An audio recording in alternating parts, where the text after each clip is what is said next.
Reyes, your student nurse from Pamantasan ng Lungsod ng Marikina.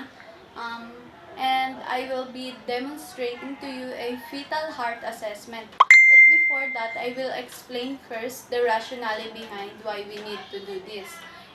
It is used to know the pulse rate of the baby or the pulse rhythm of the baby, and used to know if there is a increase or decrease on the pulse rate of the baby. So before entering the patient's room, you must always perform a hand washing technique to prevent the spreading of microorganism and to avoid the cross-contamination between you and your patient. So assume that I have entered the patient's room, and then assume that my patient is a pregnant woman, and next is make sure that you will provide privacy or simply close the curtain. So, good day, ma'am. I am Fetal Reyes, your student nurse from Pamantasan ng Lungsod ng Marikina. And what is your name? And then, what is your date of birth? Okay. Mom, let me know if you feel uncomfortable and tell me if you're ready so we can start. Position your patient into a supine position. So, ma'am, I will going to position you.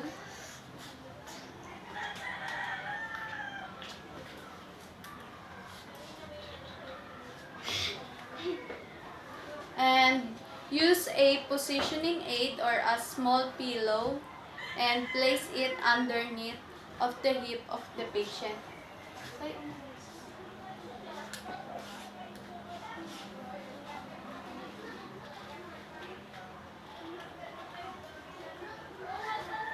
And then gather all things that you will be needing, like fetoscope, lotion or gel or lubricant,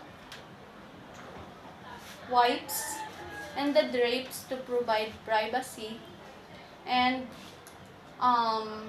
the positioning aid and the watch. So after positioning the patient, since we're done in Leopold's maneuver into a past video, so now we can proceed to the fetal heart monitoring. So expose the belly of your patient and palpate the uterine contraction that includes the duration, the frequency, and the resting tone. And next is place the auscultating device onto the abdomen of the patient or the fetal back that includes or that located and crosses to the interlateral fetal wall. But before that, put a lubricant to the fetoscope.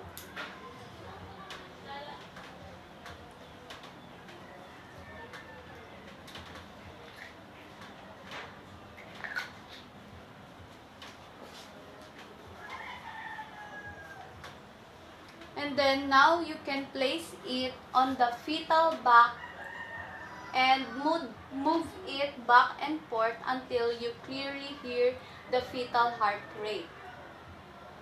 And then count from 30 to 60 seconds.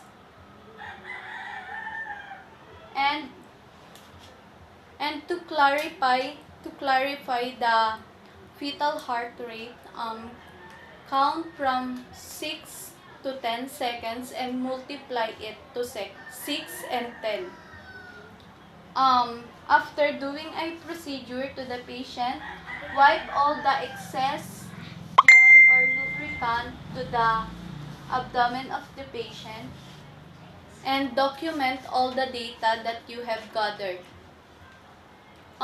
In this procedure, it includes the contraction activity and indicates the fetal risk, and then if there is a intermittent, call or immediately notify the practitioner. What I mean to the intermittent is if there is a tachycardia, bradycardia, or irregular rhythm of the pulse of the baby.